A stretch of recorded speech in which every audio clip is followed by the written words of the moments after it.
Kemudian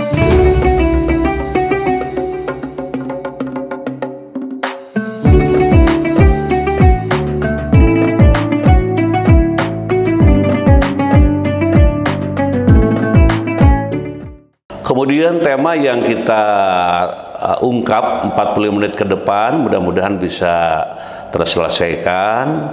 Temanya cukup berkaitan dengan syukur. Nah ini syukur. Jadi kajian surah Ibrahim ayat 7 ini. Syukur dan karya nyata dari hati untuk negeri di hari kemerdekaan. Nah ini judulnya cukup keren ini. Kata anak muda, keren judulnya katanya. Kenapa? Syukur dan karya nyata dari hati untuk negeri di hari kemerdekaan. Sebentar lagi kita akan akan melaksanakan kegiatan gitu, upacara ya, atau syukuran istilahnya gitu, dengan kemerdekaan Republik Indonesia yang keberapa sekarang? Yang ke-80. Mudah-mudahan kita mendapatkan keberkahan dari Allah Subhanahu wa taala. Ayat yang kita baca bersama-sama mudah-mudahan mendapatkan keberkahan. A'udzu billahi minasy syaithanir rajim. Bismillahirrahmanirrahim. Wa idh ta'adzana rabbukum la in syakartum la azidannakum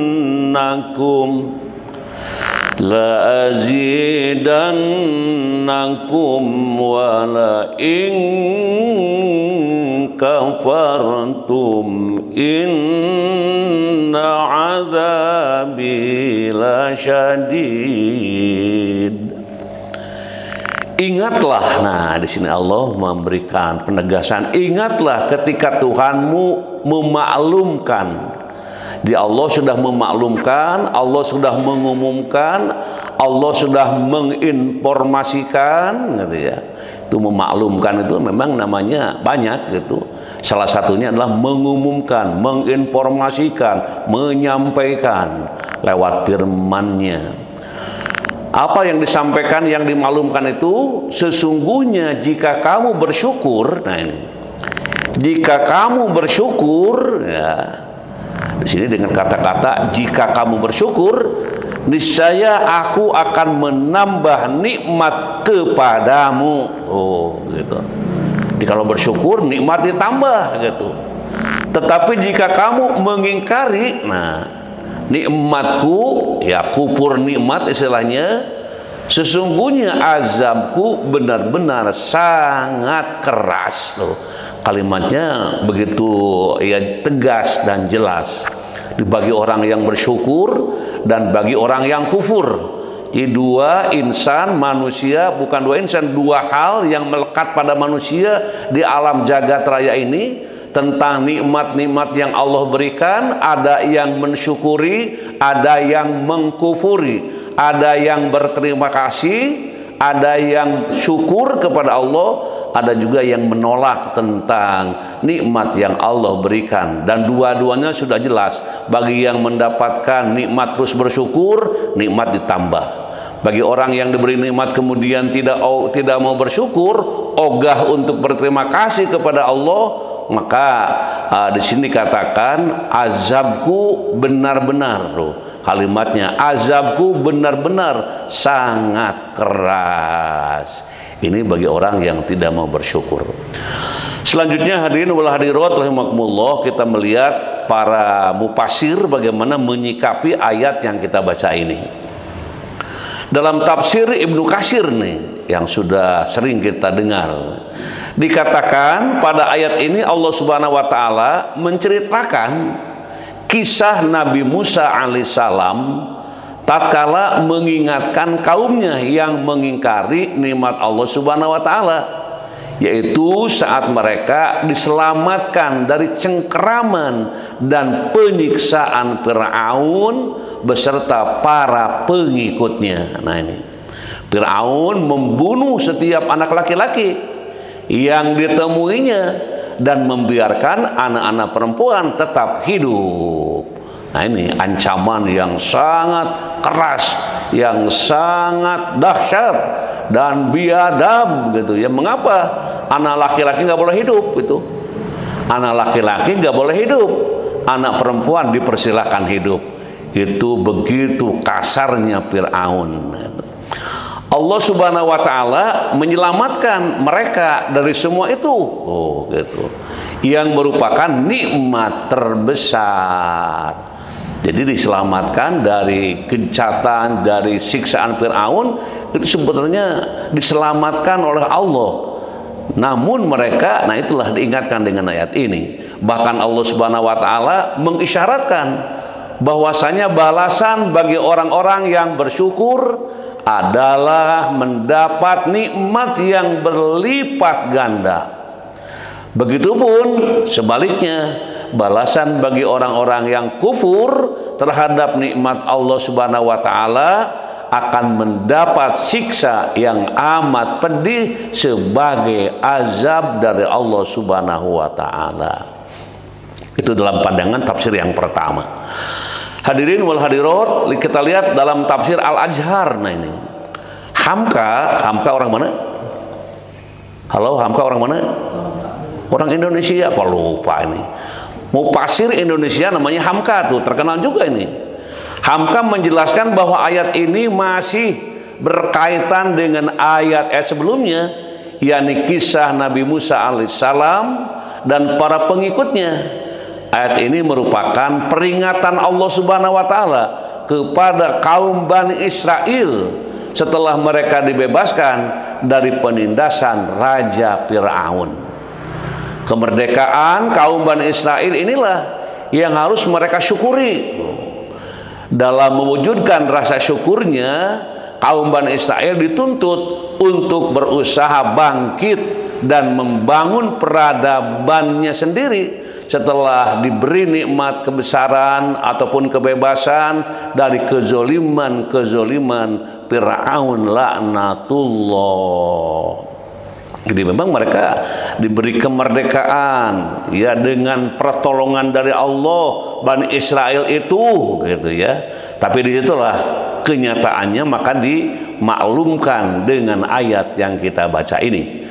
Selanjutnya hadirin wal hadirat rahimakumullah, Sulaiman Al-Bujairami memaparkan dalam Tuhfatul Habib ala Syahril Khatib, menyatakan bahwa ketika seorang hamba memanfaatkan semua anugerah Allah padanya dalam waktu bersamaan, maka disebut syakur. Nah, syakur artinya banyak bersyukur.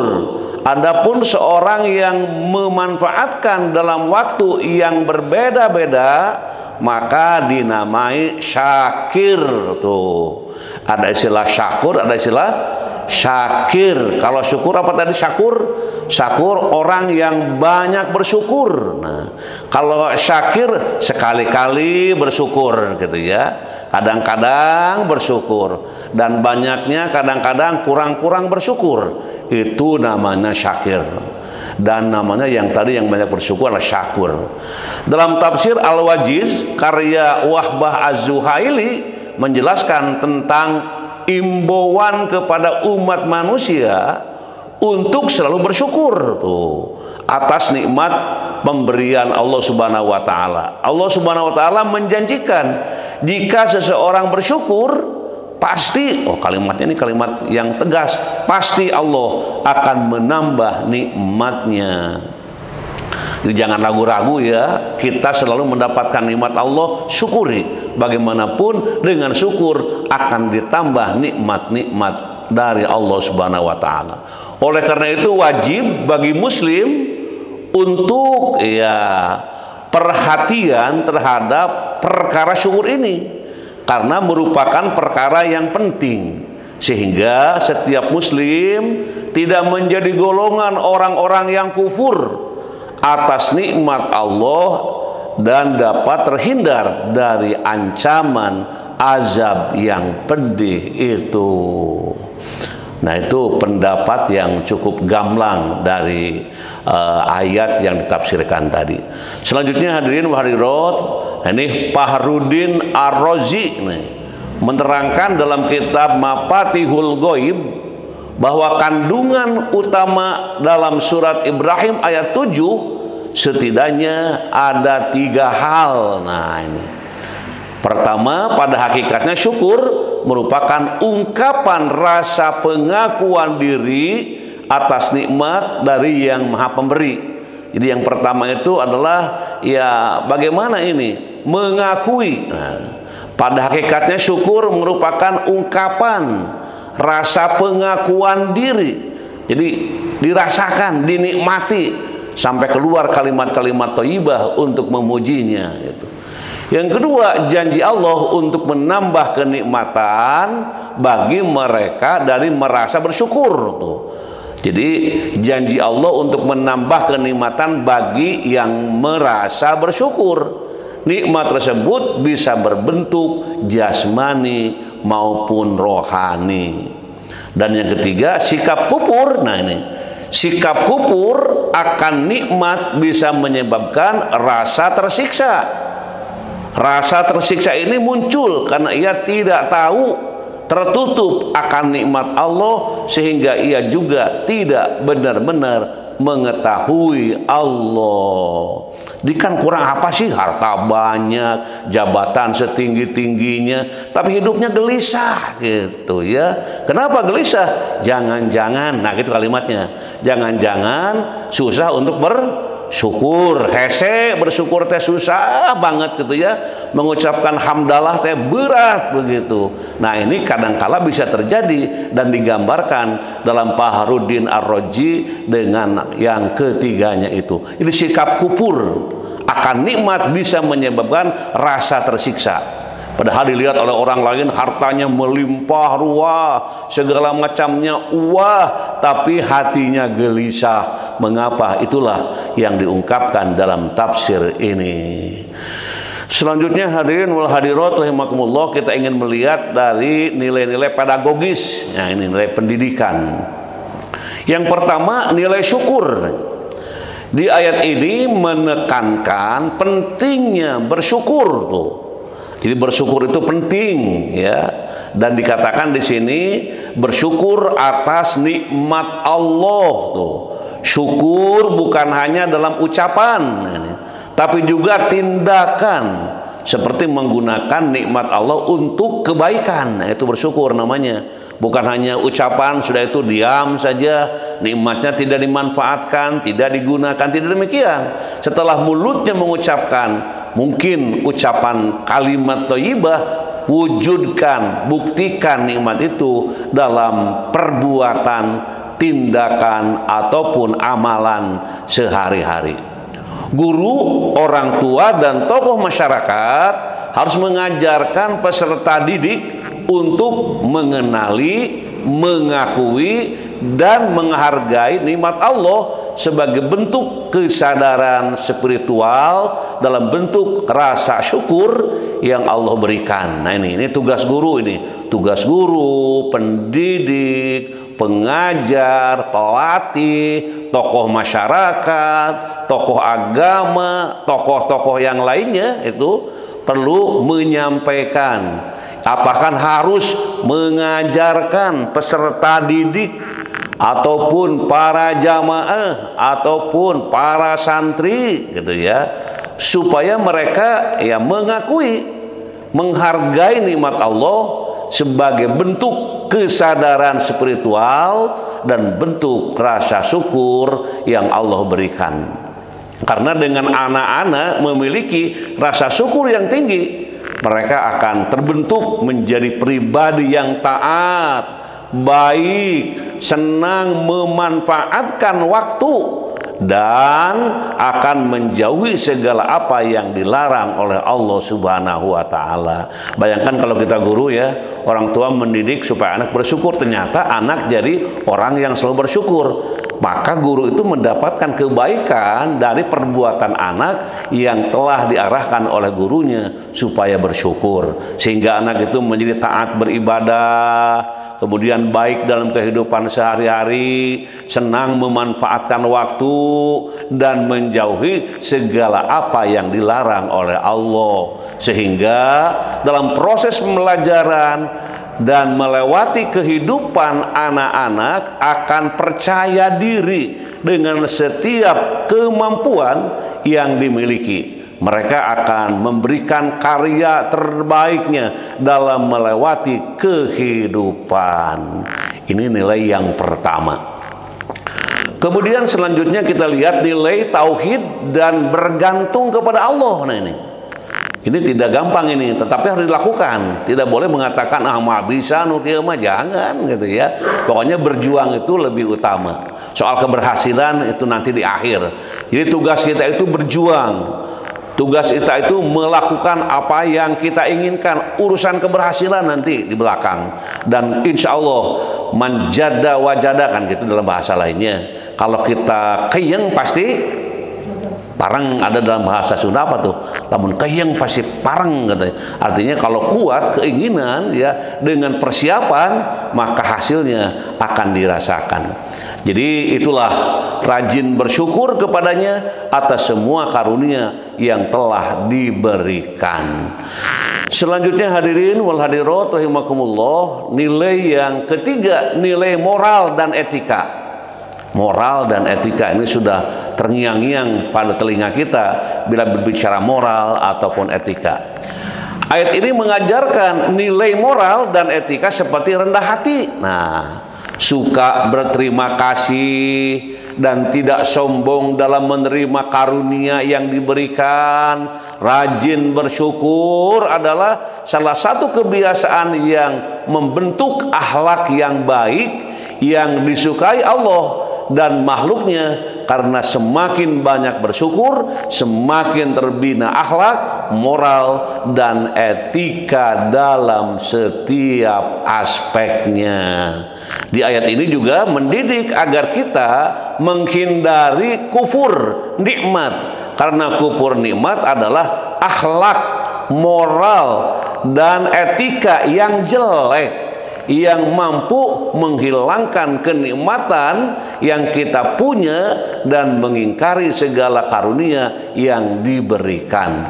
Demikian guru, orang tua dan tokoh masyarakat harus melatih peserta didik untuk rajin bersyukur dalam membentuk akhlak mulia anak-anak bangsa untuk terus mengisi kemerdekaan bangsa dan menjadi generasi yang hebat. Nah ini luar biasa, jadi guru ini punya peran yang sangat besar.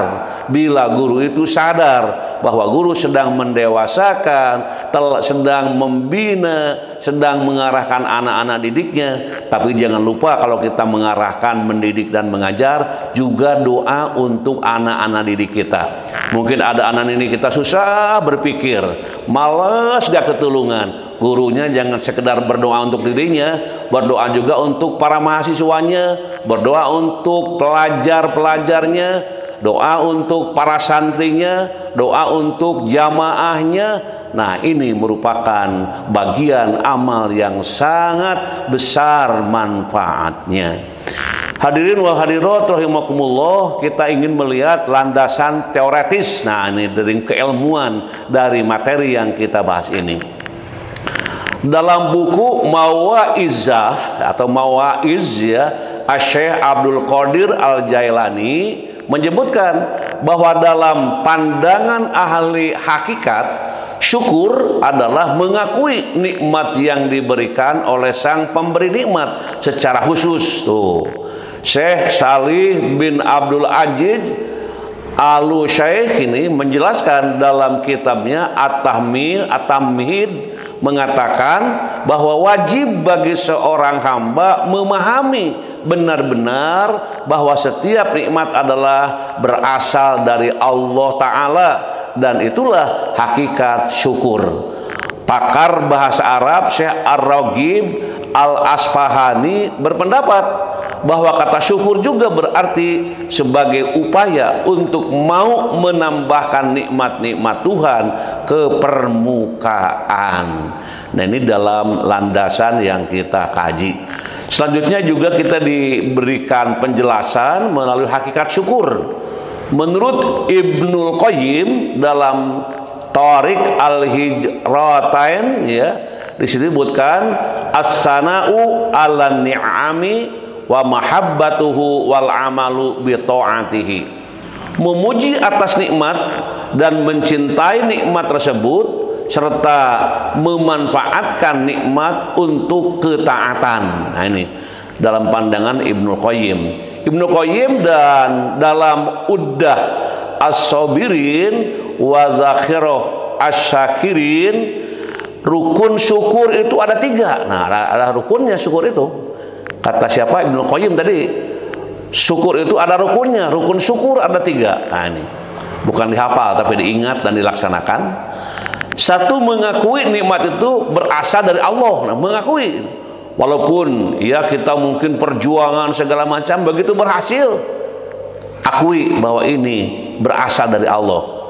Yang kedua, memuji Allah nikmat tersebut. Tuh, memuji Allah atas nikmat tersebut. Jadi bagaimana memuji Allah? Mungkin mengucapkan hamdalah atau mengucapkan terima kasih, ya Allah telah memberikan nikmat kepadaku dan keluarga, misalnya gitu ya.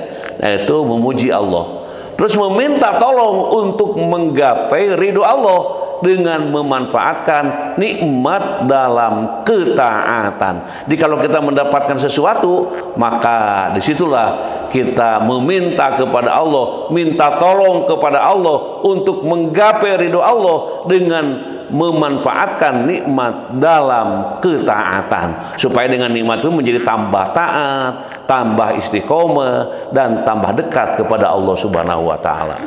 Hadirin wa hadirat rahimakumullah, Imam Ghazali ini, Imam Ghazali yang sering kita ungkap dalam pemikirannya, menjelaskan bahwa syukur tersebut ya atas 3 perkara. Nah, ini yaitu sebagai berikut. Ilmu, ya, yang pertama ilmu yaitu pengetahuan tentang nikmat dan pemberiannya, serta meyakini bahwa semua nikmat berasal dari Allah Subhanahu wa taala, tidak akan muncul keinginan memuji yang lain. Sedangkan gerak lidah dalam memujinya hanya sebagai tanda keyakinan. Orang yang belajar susah banget tapi tuntas, S1 tuntas, ya, kemudian majelis taklim juga tuntas, S2 juga ikut tuntas tapi tersendat-sendat tapi tuntas juga, S3 juga tuntas walaupun memakan waktu yang cukup lama, dan memang terjadi. Ini adalah merupakan perjuangan. Yang kedua, kondisi spiritual, yaitu pengetahuan dan keyakinan tadi melahirkan jiwa yang tentram, membuatnya senantiasa senang dan mencintai yang memberi nikmat dalam bentuk ya ketundukan, kepatuhan, mensyukuri nikmat bukan hanya dengan menyukai nikmat tersebut, melainkan juga dengan mencintai yang memberi nikmat, yaitu Allah Subhanahu wa taala. Jadi betul-betul kondisi spiritualnya terarahkan di situ.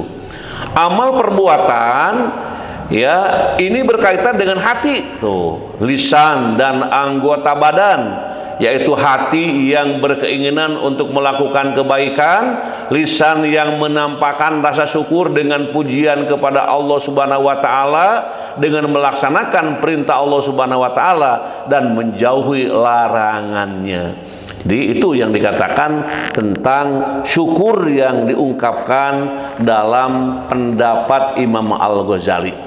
Selanjutnya, hadirin wa hadirat rahimakumullah, kemerdekaan adalah nikmat Allah nih yang besar dan tidak sepantasnya kita lupakan ini. Makanya suka saya nanya-nanya itu, sekarang kemerdekaan keberapa ini? Masih ada banyak yang tidak tahu. Ngitung dulu dari 45 dikurang segitu segini. Nah, padahal orang sudah pada umum. Sekarang kemerdekaan kita ke-80.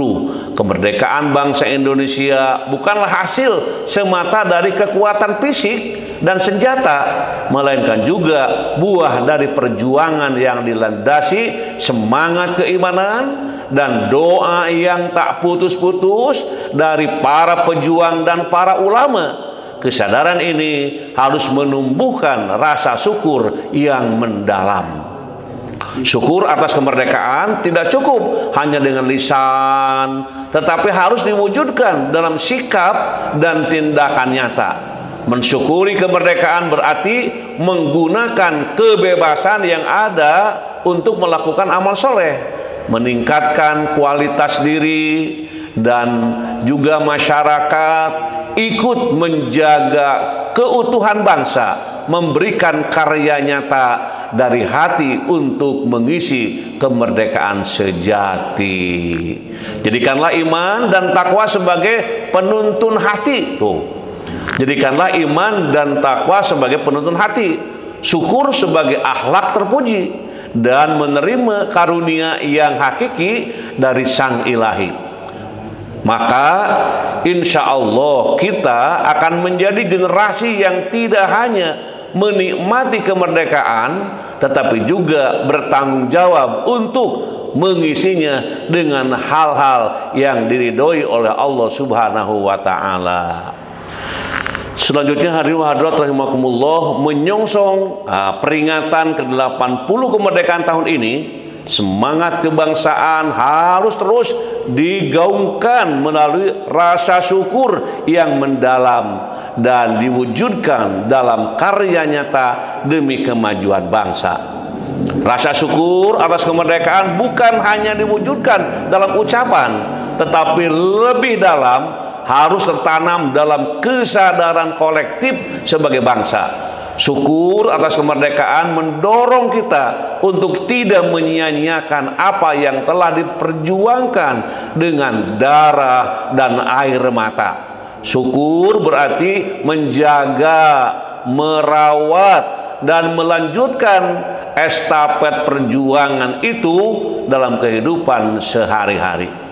Allah mengingatkan dalam firman-Nya, innallaha la yughayyiru ma biqaumin hatta yughayyiru ma bi anfusihim.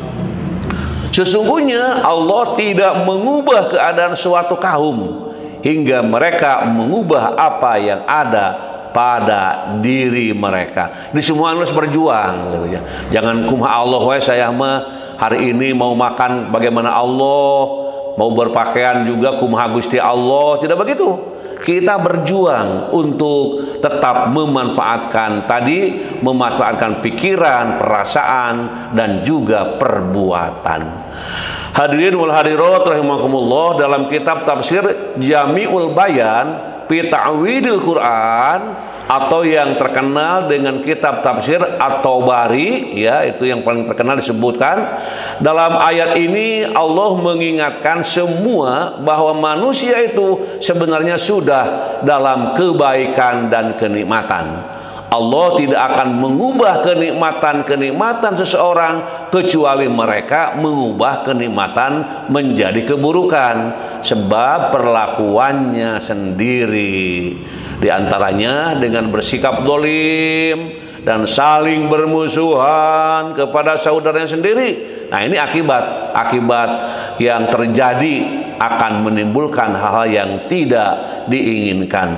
Ayat ini sangat relevan dengan momentum HUT RI ini karena pada dasarnya kita sudah diberikan nikmat besar oleh Allah Subhanahu wa Ta'ala berupa kemerdekaan. Oleh karena itu, kita harus menggunakan kemerdekaan ini untuk mengubah nasib kita menjadi lebih baik dan juga terdepan maju selangkah dan selangkah lebih bermanfaat. Hadirin wal hadirat rahimakumullah, rasa syukur akan melahirkan sikap positif seperti cinta tanah air hormat kepada simbol negara, toleransi antar umat beragama, dan kepedulian terhadap sesama. kemudian karya nyata merupakan bentuk pengabdian dan kontribusi sesuai bidangnya masing-masing. Ada yang bocor siapa tuh? Halo? Seorang pelajar bersyukur dan berkarya dengan belajar sungguh-sungguh. Seorang petani, nah ini bersyukur dan berkarya dengan menggarap lahan dengan tekun dan jujur. Seorang guru bersyukur dan berkarya dengan mencerdaskan anak bangsa. Dan seorang pemimpin bersyukur dan berkarya dengan melayani masyarakat dengan integritas, keteladanan, dan profesional. Rasul telah bersabda dan telah mengingatkan kita untuk bekerja secara profesional, diantaranya termaktub dalam hadis riwayat Tabrani. Kita lihat kalau hadisnya. Nah ini an Aisyah radhiyallahu anha qalat qala Rasulullah sallallahu alaihi wasallam innallaha ta'ala yuhib idza amila ahadukum amalan an yutkinahu rawahu Tabrani wal Baihaqi.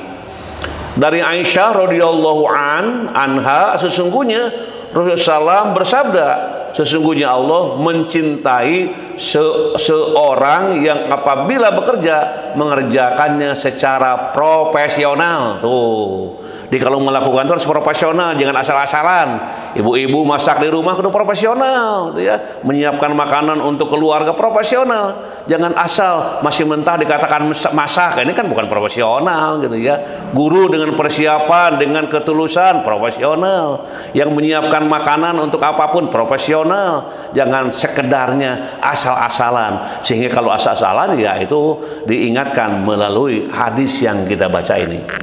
Semampunya, sekuatnya begitu. Terus selanjutnya hadirin rahimakumullah, pekerjaan dan karya nyata ya bisa dilakukan dari hal-hal kecil seperti menjaga kebersihan lingkungan, mematuhi aturan lalu lintas, tidak membuang sampah sembarangan, tidak menyebar hoax, serta menjunjung tinggi nilai-nilai kejujuran dan tanggung jawab. Semangat berkarya adalah bentuk penghormatan terbesar kepada para pahlawan yang telah gugur demi tegaknya merah putih itu.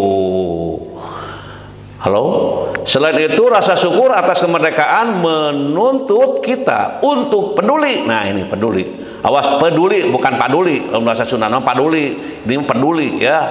Peduli terhadap ya sesama. Kemerdekaan sejati bukan hanya tentang kebebasan diri sendiri, tetapi juga tentang memastikan orang lain dapat menikmati hak yang sama.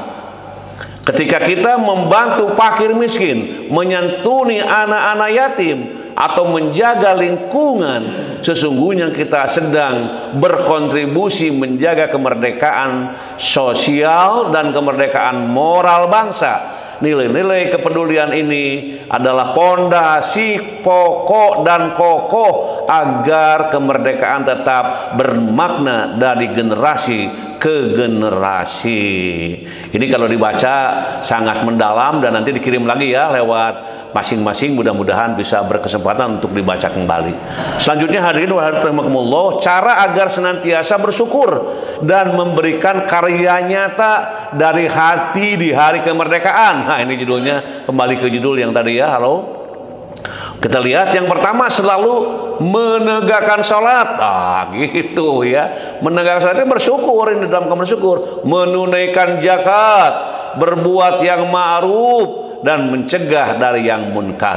Alladzina immakkannahum fil ardi aqamus sholata wa atauz zakata wa amaru bil ma'ruf wa nahau 'anil munkar walillahi aqibatul umur, yaitu orang-orang yang jika kami beri kemantapan hidup di bumi, mereka ya menegakkan salat, menunaikan zakat, menyuruh berbuat yang ma'ruf dan mencegah dari yang munkar. Hanya kepada Allah kesudahan segala urusan. Mari kita ya syukuri kemerdekaan ini dengan mempertahankan keutuhan jati diri bangsa dengan nilai-nilai Islam yang tinggi dan cinta kepada negeri ini. Jadi ini penekanannya, mari kita syukuri kemerdekaan ini dengan mempertahankan keutuhan jati diri bangsa dengan nilai-nilai Islam yang tinggi dan cinta kepada negeri ini. Subhanallah. Kemudian yang kedua, hadirin wal hadirat rahimakumullah, menjadi hamba sejati yang merdeka. Celakalah hamba dinar. Celakalah hamba dinar nih. Celakalah hamba dinar, celakalah hamba dinar tuh. Celakalah hamba khomisah dan khomilah, sejenis pakaian yang terbuat dari wol, sutra. Jika diberi dia senang, tetapi jika tidak diberi dia marah. Nah gitu. Dunia dan harta memperbuat manusia dengan mendorong manusia menjadi tamak dan tidak pernah puas. Maka dalam mengisi kemerdekaan kita bebaskan dunia, karena Allah sudah menentukan segalanya bagi kita, sehingga kita yakin kepada Allah dan tidak takut kehilangan dunia ini. Nah ini yang kedua. Terus yang ketiga, lalu kita lihat saling mencintai saudaranya dengan saling membantu. Dari Abu Hurairah, dari Abu Hamzah Anas bin Malik radhiyallahu anhu, pembantu Rasulullah SAW, ya, dari Nabi Muhammad SAW bersabda, salah seorang di antara kalian tidaklah beriman dengan iman sempurna sampai ia mencintai saudara-saudaranya sebagaimana ia mencintai dirinya sendiri. Nah ini juga sangat mendasar. Terus yang selanjutnya, berdoa, berzikir, bersyukur dan memperbaiki diri. Inni la uhibbuka la tada'anna fi duburi kulli salat taqulu Allahumma a'inni ala dzikrika wa syukrika wa husni ibadatik. Ya Allah, tolonglah aku untuk berzikir, selalu ingat kepadamu, bersyukur kepadamu, serta memperbaiki ibadah kepadamu. Nah ini setiap setelah sholat itu jangan lupa dibaca doa ini. Selanjutnya hadirin wal hadirat rahimakumullah, rajin bekerja secara baik dan profesional. Nah ini dikatakan di sini ya, wa qul i'malu fasayarallahu amalakum wa rasuluhu wal mu'minun wa saturadduna ila alimil ghaibi wasyahadati fayunabbiukum bima kuntum ta'malun. Katakanlah ya, katakanlah Nabi Muhammad, bekerjalah maka Allah, Rasulnya dan orang-orang mukmin akan melihat pekerjaanmu. Kamu akan dikembalikan kepada zat yang mengetahui yang gaib dan yang nyata. Lalu dia akan memberitakan kepada kamu apa yang selama ini kamu kerjakan. Jadi jangan merasa aman, bekerja tidak ada yang melihat, beramal tidak ada yang menonton. Jangan merasa aman, ada yang mengawasi kita. Dari depan, dari belakang, kiri dan kanan, ada yang Allah kirim makhluk untuk menjaga hambanya. Siapa gerangan? Malaikat. Disebutnya malaikat apa? Malaikat hafadzoh, ya, malaikat yang selalu menjaga hambanya. Ayat tersebut menegaskan bahwa kita harus mengisi hidup ini dengan beramal dan bekerja untuk kepentingan duniawi maupun ukhrawi. Tidak ada alasan untuk mengabaikan kedua amal tersebut, karena Allah Subhanahu wa taala telah memberi kita kemerdekaan. Mudah-mudahan ini semua bangsa Indonesia ya mengikuti dan juga melaksanakan dan rajin bekerja secara baik dan profesional. Terus selanjutnya hadirin wal hadirat rahimakumullah, disiplin kerja, harus berbuat kebaikan dan senantiasa berharap kepada Allah. Nanti baca masing-masing. Oke, selanjutnya menjadi bagian dalam mempersiapkan generasi unggul, baik dalam bidang ilmu, pengetahuan, pertahanan dan lain-lain, wa a'iddu lahum mastata'tum min quwwatin wa min ribatil khail turhibuna bihi aduwallahi wa aduwakum wa akharina min dunihim la ta'lamunahum Allahu ya'lamuhum. Persiapkanlah untuk menghadapi mereka apa yang kamu mampu, berupa kekuatan yang kamu miliki dan pasukan berkuda. Dengannya persiapan itu kamu membuat gentar musuh Allah, musuh kamu dan orang-orang selain mereka yang kamu tidak mengetahuinya, tetapi Allah mengetahuinya. Selanjutnya kita lihat kisah teladan. Nah, ini sudah sampai kepada kisah teladan. Di tengah kemenangan Nabi dan kaum muslimin dalam Fathul Makkah, ada satu peristiwa ketika Abu Sufyan dan para pembesar Quraisy akhirnya menyerah dan bersedia mengikuti petunjuk Nabi Muhammad sallallahu alaihi wasallam. Kemudian Nabi meminta kepada para pemimpin pasukannya, baik pasukan jalur normal, pasukan lembah, pasukan bukit, untuk menyatakan al-yaum yaumal marhamah, hari ini hari kasih sayang. Namun salah seorang sahabat Nabi berteriak al-yaum yaumal malhamah. Kalau tadi apa? Marhamah, ya. Malhamah apa bedanya? Kalau tadi ya diungkapkan di situ bahwa hari ini hari kasih sayang. Nah, bila diucapkan dengan orang yang al-malhamah, hari ini adalah hari pertumpahan darah. Kan jauh tuh berbeda tuh. Gara-gara naonnya? Atas pernyataan dari sahabat Nabi tersebut, penduduk Makkah kembali diselimuti ketakutan. Abu Sufyan gentar kemudian melayangkan protes. Kenapa menjadi hari pertumpahan darah padahal sebelumnya diumumkan hari kasih sayang dan hari pengampunan? Rasulullah SAW lalu menjawab, tidak begitu maksudnya. Sahabat tersebut lidahnya cadel tuh, gitu, gara-gara cadel ta. Tidak bisa menyebut huruf ro, sehingga huruf ro terucap la. Hal ini yang menyebabkan kalimat al-yaum yaumal marhamah berubah menjadi al-yaum yaumal malhamah, sehingga menimbulkan kesalahpahaman. Nah, gitu bahasa Arab, Pak. Makanya para imam, para imam dimanapun harus memperhatikan huruf, ya, mahoril huruf. Jangan sampai tadi malhamah dan marhamah jadi itu terungkap. Mendengar hal ini, penduduk kota Mekah lega dan bahagia mendapat kasih sayang Rasulullah SAW. Mereka berbondong-bondong masuk Islam atas kasih sayang tersebut, karena mereka sendiri tidak menyangka bakal mendapat perlakuan sebaliknya, kebaikan Rasulullah SAW dalam pembebasan kota Mekah.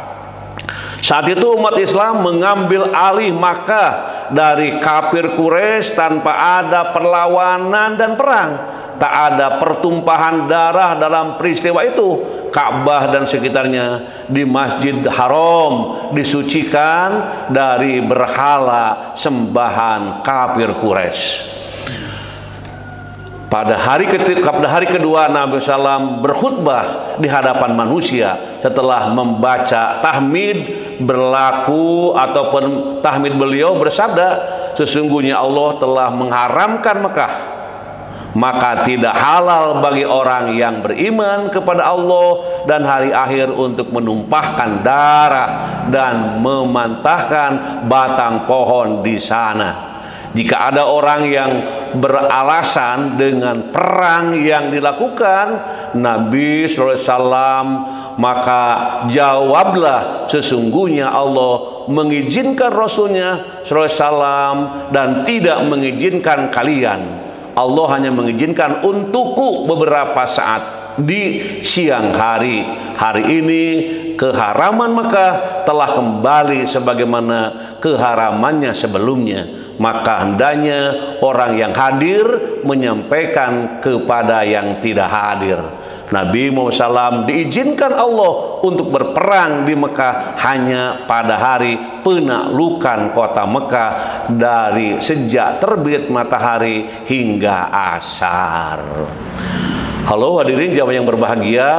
Kemudian penjelasan selanjutnya kita lihat menyangkut dengan doa gitu ya. Mungkin doa saya munculkan. Nah ini doanya sudah populer ini dalam surat An-Naml ayat 19. Rabbi auzi'ni an ashkura nikmatakallati an'amta alayya wa ala walidayya wa an a'mala sholihan tardahu wa adkhilni bi rahmatika fi ibadika sholihin. Ya Tuhanku, anugerahkanlah aku ilham. Ya, ilham untuk tetap mensyukuri nikmat-Mu yang telah Engkau anugerahkan kepadaku dan kepada kedua orang tuaku, dan agar aku mengerjakan kebajikan yang Engkau ridhoi, dan masukkanlah aku dengan rahmat-Mu ke dalam golongan hamba-hamba-Mu yang saleh. Diambil dari surat An-Naml ayat 19. Kira-kira ini siapa yang mendapatkan nikmat dengan membaca ini? Halo, siapa yang membacakan doa ini yang direkam oleh Allah? Nabi Sulaiman kan ketika mau lewat itu ada apa? Ada semut-semut yang sedang bergerombol. Semut yang paling besar mungkin katakan saja semut yang bodyguardnya gitu ngomong gitu. Hei, para semut yang sedang santai, sedang kumuh, ayo masuk ke lubang gitu. Karena tentara Sulaiman akan lewat. Nah, saat mengumumkan si semut yang besar itu, Nabi Sulaiman mendengar. Kemudian beliau mengucapkan, Rabbi auzi'ni an ashkura ni'matakallati an'amta alayya wa ala walidayya wa an a'mala sholihan tardahu wa adkhilni bi rahmatika fi ibadika sholihin. Silakan doa ini diamalkan, insyaallah akan menjadi kebaikan bagi kita semuanya. Sekian kajian kita dalam kesempatan ini. Mudah-mudahan apa yang telah kita ungkapkan ini menjadi amal, menjadi bahan bagi kita untuk tetap di dalam melaksanakan ibadah kepada Allah Subhanahu wa ta'ala.